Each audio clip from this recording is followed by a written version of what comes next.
Olá pessoal, meu nome é Carlos Matias, somos professor de língua portuguesa e professor de teologia.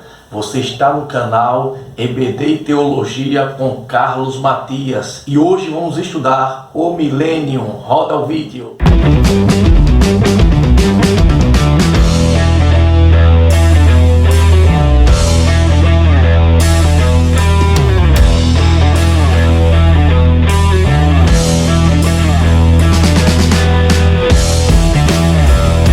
Muito bem, pessoal, observem que no nosso canal nós já trabalhamos arrebatamento, tribunal de Cristo, tribulação, o anticristo e agora vamos trabalhar o milênio.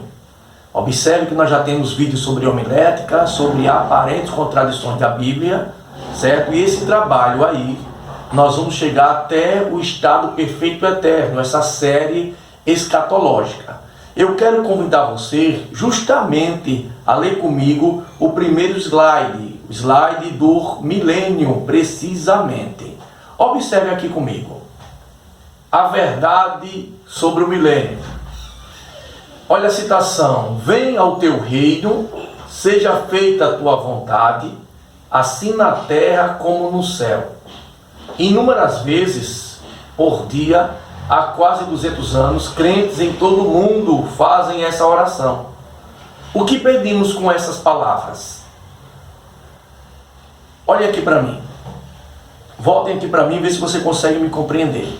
Quando o texto de Mateus 6, verso 9 até o verso 13, que Jesus ensina como orar, que na verdade não deve ser uma oração mecânica, imitando 100% ali. Não. Mas quando tem a expressão, venha a nós o teu reino. Primeira verdade, você entende que Deus ele tem reino. Segunda verdade que você entende é que quem está orando é dependente daquele que tem reino. E quando ele fala, venha a nós o teu reino, quando o texto fala dessa forma, isso implica várias verdades.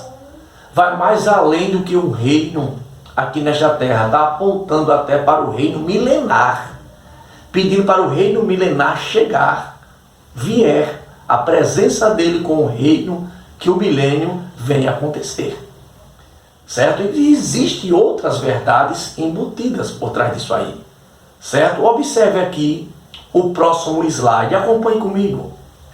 O milênio revelado na Bíblia. Várias passagens do Velho Testamento falam sobre um tempo futuro de verdadeira paz e prosperidade para os seguidores justos de Deus, sob o reinado benevolente e físico de Jesus Cristo na terra. Zacarias capítulo 14, verso 9, fala sobre esse período dizendo: o Senhor será rei sobre toda a terra.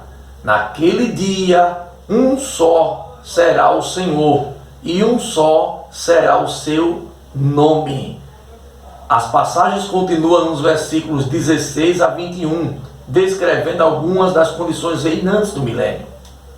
Apesar de toda a Bíblia falar descritivamente sobre o milênio, apenas no último livro, Apocalipse, a duração do seu reinado foi revelada. Voltem aqui para mim, olhem aqui, prestem atenção. O texto de Zacarias está dizendo, profeticamente, no capítulo 14, você tem que ler e entender que isto se cumprirá futuristicamente. No futuro. Não aconteceu na época de Zacarias. Não aconteceu antes de Zacarias. Não aconteceu no Novo Testamento. Isto vai acontecer após a batalha do Armagedon. A batalha do Armagedon, final da grande tribulação, e após o final desta grande tribulação, ocorrerá o milênio. E é justamente esta passagem de Zacarias capítulo 14, precisamente o verso 9 até o verso 21, que você entende nitidamente que haverá um dia que um só Senhor vai reinar sobre a terra. Será o único rei sobre a terra. E haverá um dia que o só Senhor será o seu único nome. Por aí você entende que este Senhor, se você fizer uma análise cuidadosa de Zacarias 14, você vai entender que ele está fazendo alusão ao milênio. E esta profecia faz menção à pessoa de nosso Senhor Jesus Cristo. Certo? Então o que é que nós entendemos? Nós entendemos que as profecias do milênio já vêm sendo preditas desde o contexto veterotestamentário. Quando eu falo contexto veterotestamentário, eu estou falando Antigo Testamento, porque vetero quer dizer antigo, certo? Observem aqui agora o outro slide, acompanhe comigo. Definição da palavra milênio. A palavra milênio vem do termos latinos, mille, que quer dizer mil, está entre parênteses aí, ó. E annum, que quer dizer ano. A palavra grega kílias, que também significa mil, aparece por 6 vezes em Apocalipse 20, definindo a duração do reino de Cristo antes da destruição do velho céu e da velha terra. O milênio, portanto, refere-se aos 1000 anos do futuro reino de Cristo sobre a terra, que virá imediatamente antes da eternidade. Durante o milênio, Cristo reinará no tempo e no espaço. Olhem aqui para mim, prestem atenção. A palavra milênio não está dizendo que vem do latim, mille, e annum, que quer dizer ano. Juntando essas duas palavras, quer dizer milênio. Para a cultura latina, para o idioma latim, que era predominante no mundo romano, na época do Império Romano, eles falavam o latim, e o latim deu origem ao nosso português, e é necessário agora você encaixar o pensamento. Por que existe a palavra milênio na Bíblia, precisamente Apocalipse 20? Dessa mesma forma, milênio, porque justamente a língua portuguesa, ela advém do latim. O latim deu origem ao nosso português, deu origem justamente ao espanhol, deu origem ao castelhano, deu origem ao italiano e ao espanhol e algumas outras línguas no mundo, certo? Então, milênio advém do latim, equivale a um período de 1000 anos. Do grego, a palavra kílias é a palavra que equivale também 1000 anos. Não se esqueça disso. Quando mencionamos o latim, não é que a Bíblia foi escrita originariamente em latim. Não, mas o latim refletiu grandemente na Bíblia e principalmente nas traduções de língua portuguesa, certo? Quando falamos o grego, é porque o grego foi quem deu origem já ao nosso Novo Testamento, ok? Outro detalhe, 1000 anos é justamente o reinado físico de Cristo aqui na Terra, ok? Agora acompanhe comigo o próximo slide. Posições em relação ao milênio. No que diz respeito ao milênio, existem 3 escolas de pensamento. Acompanhe aí. Amilenismo, que significa sem milênio. Isto é, não haverá nenhum milênio literal na Terra. Seus defensores acreditam que as profecias acerca do milênio não são literais. Outra escola, pós-milenismo, afirma que o retorno de Cristo se dará após o milênio. E pré-milenismo, é a qual eu defendo, afirma que o reino terá início logo após a segunda vinda de Cristo. Será um reino literal sobre a égide de Cristo, que perdurará por 1000 anos. Olhem aqui para mim. Entendam que existem 3 escolas de pensamentos. Certo? Sempre vocês vão encontrar eruditos frisando isso, certo? Tyler Ray e Edwin Nelson, certo? Manual de Escatologia de Dwight Pentecoste. Vocês vão encontrar sempre eles falando de diversas escolas. Antônio Gilberto é as referências que eu recomendo sobre esse conteúdo. Daniel e Apocalipse, certo? A declaração de fé das Assembleias de Deus, certo? Sempre vão falar de diversas escolas, mas todos que estão aqui que eu indico para vocês são pré-milenistas. O que é que o pré-milenista defende? Que o retorno de Cristo ocorrerá antes do milênio e que o milênio é físico e literal na Terra, certo? Mas entendam que existem 3 escolas de pensamento: a milenista, pós-milenista e pré-milenismo. E pré-milenismo é o que eu julgo ser mais coerente, ok? Continuando aqui nos slides, observem. O principal personagem do milênio, o Senhor Jesus Cristo, será o momento de sua manifestação, a hora da sua revelação. O Salmos 2, verso 6 até o verso 9, mostra o plano de Deus para Cristo, seu Filho, reinar sobre a terra, apesar do ódio das nações e da rebelião contra Deus. Seu propósito soberano será levado a cabo, conforme Daniel, capítulo 7, verso 13 e o 14. Prestem bem atenção, se vocês lerem os Salmos, número 2, versos 6 ao 9, vocês vão entender que há um plano, que essa profecia não se cumpriu. É uma profecia messiânica, certo? Messiânica. Se vocês lerem Daniel, capítulo 7, verso 13 e o verso 14, é uma outra profecia messiânica que irá se cumprir no milênio. No milênio. Encaixando essas 2 profecias, vocês vão entender que o principal personagem soberano no milênio é a pessoa de Jesus Cristo. Quer ver ter ideia? Quer ver você ter essa ideia? Daniel, capítulo 7, verso 13, diz assim, rapidamente, eu estava olhando nas minhas visões da noite, e eis que vinha nas nuvens do céu, um como um filho do homem, e dirigiu-se ao ancião de dias, e o fizeram chegar até ele. E foi-lhe dado domínio. Foi dado domínio a quem? A quem? Ao Filho do Homem. Foi-lhe dado domínio e a honra e o reino, para que todos os povos, nações, línguas o servissem. E o seu domínio é um domínio eterno, que não passará o seu reino, e o único que não será destruído. Olha que interessante, é uma profecia que vai se cumprir aonde? No milênio. Ou seja, quando você ora, venha o teu reino, Senhor, venha a tua presença, o reino já inclui um clamor em busca do milênio. É isso que você tem que entender. E aqui, somente Cristo é o personagem principal. Observem agora o próximo slide. Características e condições do milênio. O milênio será o tempo de controle tanto político como espiritual. Politicamente será universal. Daniel, capítulo 2, verso 35. É uma profecia milenar.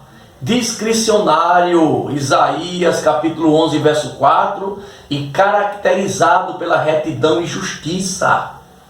Será zeloso para com os pobres. Isaías, capítulo 11, verso 3 ao 5. Mas trará juízo para quem transgredir as ordenanças do rei.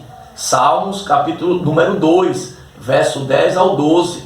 E será um reino de justiça. Salmos 9, verso 7 e o 23, verso 1. Isaías, 9, 7 e Isaías, capítulo 23, verso 1. Olhem aqui para mim, preste atenção.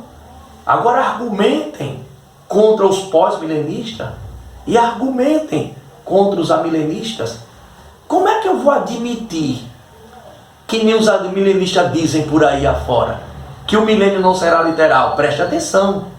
Se não é literal, olha que lógica, olha a lógica, você tem que ter poder de argumentação. Se o milênio não é literal, então por que Daniel, capítulo 2, a imagem da estátua, do sonho de Nabucodonosor, que era uma estátua, cabeça de ouro, peitos e braços de pratas, ventres e quadris de bronze, e pernas, parte de ferro, parte de barro. Prestem bem atenção, e vem agora uma pedra, que representa o reino universal de Cristo. Vamos lá, se isso não fosse literal o milênio, Porque o Império Babilônico, que representa a cabeça de ouro, dita por Daniel, já se cumpriu. E aí? Foi literal. Peitos e braços de prata, o Império Medo-Persa, que veio depois de Babilônia, caiu, se findou, não existem mais. Foi literal. Ventres e quadris de bronze, representando o Império Grego-Macedônio, caiu, não existe mais. E existiram, literalmente existiram. Império Romano, as partes de ferro e parte de barro, as pernas de ferro, e depois vem os pés com parte de ferro e parte de barro. Existiu o Império Romano e hoje não existe mais. Por que então não vou acreditar no reino de Cristo, que derrubou a parte de ferro e a parte de barro? Tem lógica de eu pensar nisso? Tudo aconteceu literalmente. Quando eu penso no milênio, não é literal. Os amilenistas estão equivocados. Como é que uma parte pode ser literal e outra parte não pode ser literal? Dá para me entender? Outro detalhe. Se não é literal, é simbólico, como diz os amilenistas, porque o capítulo 11 de Isaías está tratando de fauna, flora, essa união no reino animal, no reino da floresta. Está tratando também que o menino tocará na toca da áspide e não se ferirá. Aquilo tudo é simbólico. Não dá para entender que aquilo é simbólico. Só pode ser literal. Um menino é simbólico. Um leão pastar junto com o cordeiro é simbólico. Aonde os próprios judeus estão esperando essa profecia se cumprir. Outra coisa, está dizendo no capítulo 11 de Isaías que o rei vai julgar as nações com vara de ferro e com justiça para os pobres. Isso não se cumpriu em Israel. E hoje não se cumpriu ainda. Quando irá se cumprir? Somente no milênio. É uma alusão ao Messias. É uma alusão a Cristo. E isto se cumprirá no milênio. E só pode ser o quê? De maneira literal. Não dá para pensar de maneira simbólica, como os dizem os amilenistas. A milenista, o A com M, é um prefixo grego. Ou seja, sem milênio. Eles dizem, não há milênio literal. É tudo simbólico, eles dizem. Ou é falta de fé, ou é uma falta de uma hermenêutica bíblica. Ou das duas uma, ou é as duas e acabou-se. Certo? Ainda tem os pós-milenistas, que diz que Cristo só vai voltar após o milênio. Não dá para entender. Se Cristo vai voltar após o milênio, e por que nós não vemos ainda justamente o reino animal unido, fauna e flora? São interpretações equivocadas essas escolas. Por isso eu julgo que o pré-milenismo ele é mais coerente. Olha aqui o próximo slide. Continuando com características e condições agora do milênio. Plenitude do Espírito e santidade de Deus. Isaías capítulo 11, verso 2 ao 5. Animais e utensílios serão consagrados ao Senhor. Zacarias capítulo 14, verso 20 ao 21. O pecado será punido publicamente. Zacarias capítulo 14, verso 16 ao 21. O reino será de paz. Isaías capítulo 2, verso 4. Mas leia precisamente Isaías capítulo 11, verso 5 ao 9, que o reino é de paz. Maior expectativa de vida, leia Isaías direitinho, 65, capítulo 65, verso 20. E harmonia no reino animal, Isaías capítulo 11, verso 6 ao 9. E o capítulo 62, verso 25. Leia tudo isso aí direitinho, voltem aqui. Leia detalhadamente e você vai perceber que isso são características e condições do milênio. Vai ser fantástico, não é um mito, não é uma invenção judaica, não é uma lenda, é algo que é real, que se crê pela fé e pelas evidências bíblicas que já estão se cumprindo, profecias e mais profecias. O que Jesus predisse de profecias antes do arrebatamento da igreja, está se cumprindo de maneira literal, então por que é que eu não vou crer no milênio literal? Isso é incoerente. Já pensaram nisso? Se eu creio que as profecias estão se cumprindo de maneira literal, eu só posso acreditar que o milênio também é o quê? Literal. Certo? Vamos lá, próximo slide. Jerusalém durante o milênio. O reino do Messias é universal, mas a sede será em Jerusalém. Olha Isaías capítulo 2, verso 3. De Sião sairá a lei, e de Jerusalém a palavra do Senhor. Quando Jesus colocar os pés sobre o Monte das Oliveiras, ocorrerá mudança topográfica em Israel, conforme Zacarias 14, verso 4. Do novo templo sairá um ribeiro de águas vivificadoras, conforme Ezequiel capítulo 47, verso 1 ao 12, que alcançará o Mar Morto. Jerusalém habitará segura. Voltem aqui para mim agora. Raciocina comigo. Você tem que ter um poder cognitivo de raciocinar. Você é inteligente. Eu recomendo você, leia esses materiais aqui. Eu recomendo constantemente na série de escatologia, certo? Leiam estes materiais, certo? Vocês têm que ter referências bibliográficas. E tem outros mais aí, Apocalipse versículo por versículo, certo? Está por aqui na biblioteca. Tem outros materiais de escatologia e teologia sistemática, de cunho pentecostal principalmente. Vamos lá, raciocine agora. Primeiro que quando Isaías 2, verso 3 diz bem assim: de Sião sairá a lei, e de Jerusalém a palavra do Senhor. Quando se cumpriu isso? Se Jerusalém, depois de Isaías, foi destruída, foi restaurada. O que Isaías está dizendo é que de Sião sairá a lei universal. Quando é que isso vai se cumprir? Só no milênio. Só no milênio. E você tem que compreender isso aí. Certo? Para se ter ideia, Jerusalém hoje atualmente, é de lá que saem as leis universais? Não. Não. Então só pode ser uma profecia quando? Milenar. Você tem que ter esse poder de reflexão. Outro detalhe. No Zacarias capítulo 14 no livro, se vocês observar direitinho, quando ele diz no verso 10, capítulo 14, verso 10, verso 11, a expressão Jerusalém estará segura. Já pensaram direitinho, você que acompanhou o meu vídeo lá sobre o anticristo e sobre a grande tribulação? Já prestaram atenção? Já prestaram atenção no vídeo das duas testemunhas que eu gravei no meu canal? Jerusalém vai ser, na grande tribulação, sucateada, maltratada pelo anticristo.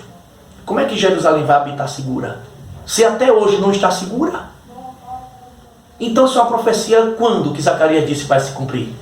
No milênio. No milênio. Encaixe Isaías 2, verso 3. De Sião sairá a lei. Aí Zacarias 14. Jerusalém habitará segura. Não ligue para o barulho que está passando aí não. Esses perturbadores aí não. São perturbadores. Certo? Não ligue não. Certo? Então olha, preste bem atenção. Bíblia interpreta a própria Bíblia. Gente. Isaías diz que de Sião sairá a lei. Jerusalém vai sair a palavra do Senhor. E Zacarias 14 diz que Jerusalém habitará segura. Quando isso ocorrerá? No milênio. Não pode ser no final da grande tribulação ainda, porque ela vai ser bombardeada pelo anticristo. Aí que quando vai surgir Cristo nas nuvens e vai salvar os judeus, que vai estar os remanescentes em Jerusalém clamando pelo Senhor. Que eu vou gravar um vídeo, viu, sobre a batalha do Armagedon. Então é importante que são profecias milenares, ela vai estar segura e de lá vai sair a lei apenas no milênio. Observe agora o próximo slide. Os participantes do milênio, os santos do Antigo Testamento, Daniel capítulo 12, verso 1, verso 2, o verso 6 e o verso 13. Os santos da tribulação, judeus e gentios, tanto os vivos como os mortos ressurretos. Apocalipse capítulo 20, verso 4. A igreja do Senhor também. Olha aqui para mim. Primeiro, olha aqui, observem aqui. Preste atenção nisso aí. Os santos do Antigo Testamento que morreram vão estar no milênio. obviamente com um corpo incorruptível.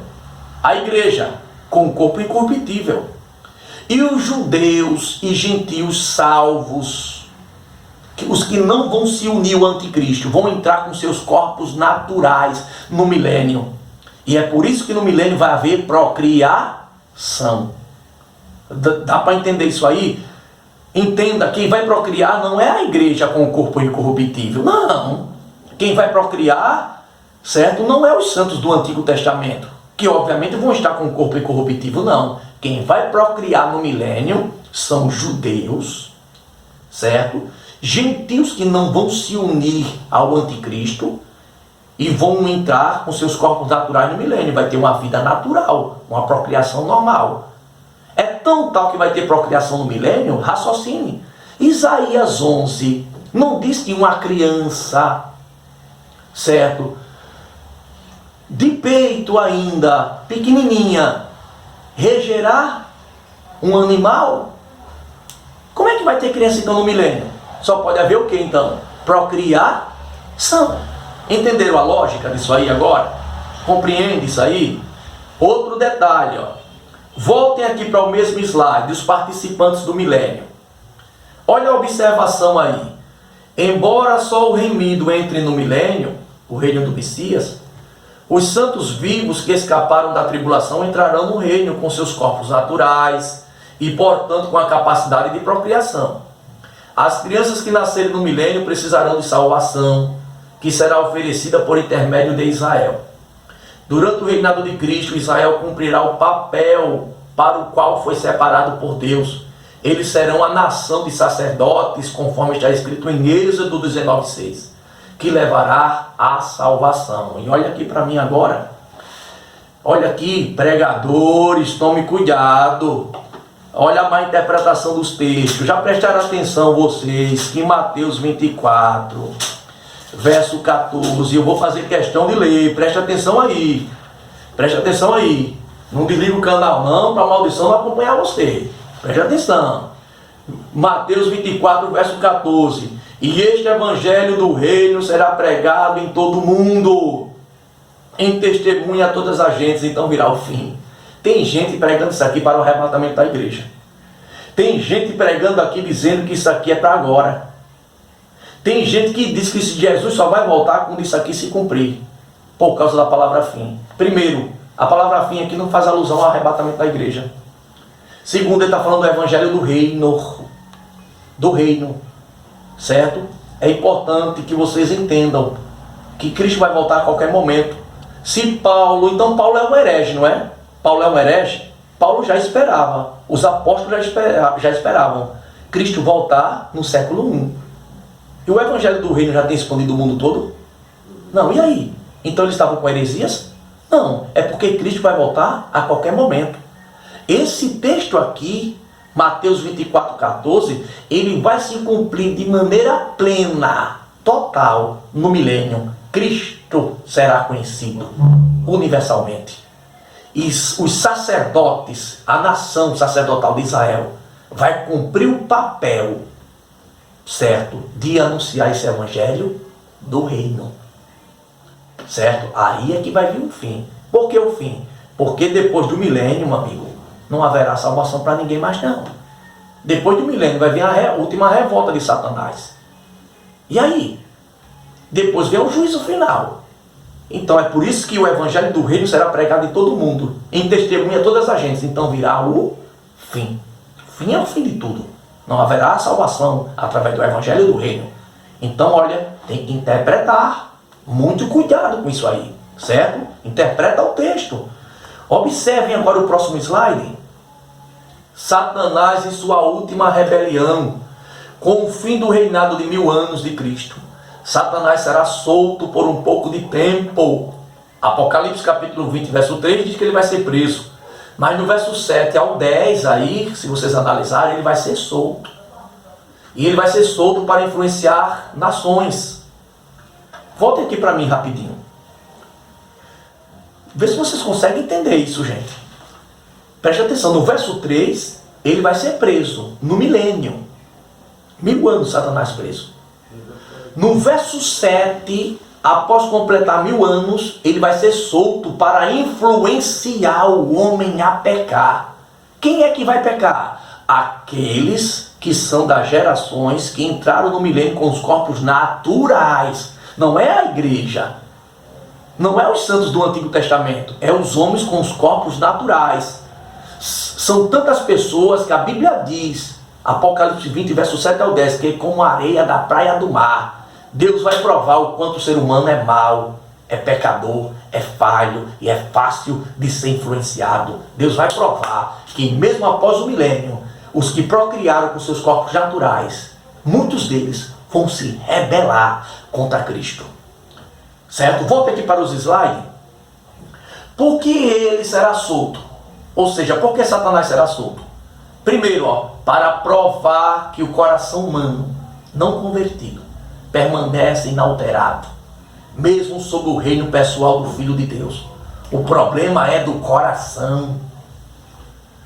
Provar que os que nasceram durante o milênio, nem mesmo Jesus foi isento da tentação. Então, olha, vai tentar ser tentados. Olha o outro item, demonstrar pela última vez quão pecaminosa é a natureza humana e que o homem por si mesmo jamais se salvará, mesmo sob as melhores condições. Olha que interessante. Enumera isso aí, volta aqui para mim, enumera. Por que Satanás vai ter que ser solto? Para provar que o coração do homem não convertido ainda permanece inalterado. Grava bem isso. Para provar os que nasceram do milênio, os que nasceram, eles não são isentos de tentações, não. Vão ser tentados porque vão estar com corpos naturais. Terceiro, mesmo vivendo no milênio, Deus vai provar que o ser humano é falho.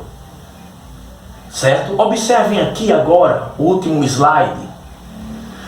Porque ele, Satanás, será solto para demonstrar que Satanás é totalmente incorrigível, apesar de 1000 anos na prisão. Para demonstrar que a última rebelião de Satanás será imediatamente neutralizada e os rebelados exterminados. Voltem aqui, se vocês lerem direitinho Apocalipse 20, verso 9, Deus vai neutralizar a rebelião de Satanás, a última. Vai mandar fogo do céu e vai consumir os rebeldes. Ou seja, abre um parênteses na minha fala, Deus vai matar muita gente ainda. Um monte de rebeldezinho vai morrer ainda. Finalzinho do milênio, vai morrer um monte.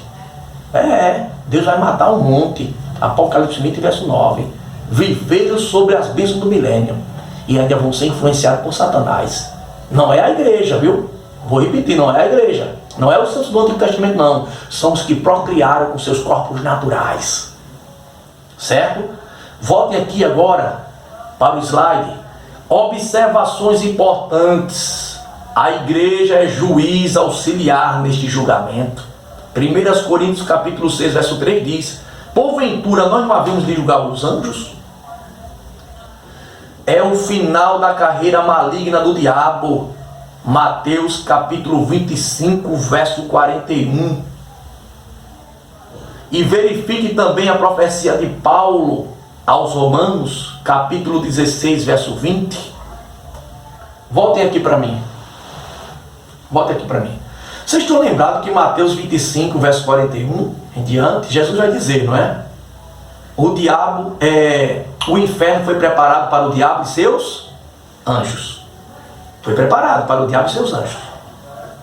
Ele vai para lá quando? Após o milênio. Logo, pregadores que ficam no YouTube dizendo que Jesus desceu ao inferno para tomar a chave da mão do diabo lá no inferno, isso é uma heresia, que nem lá o diabo foi. E quando ele for, ele vai para o lago de fogo sofrer. Isso vai acontecer quando? Após o milênio. Apocalipse 20, verso 7 ao 10. É simples de entender. Outro detalhe. O inferno foi preparado exclusivamente para quem? Para o diabo e seus anjos. Ele vai para lá, para o lago de fogo, no final do milênio.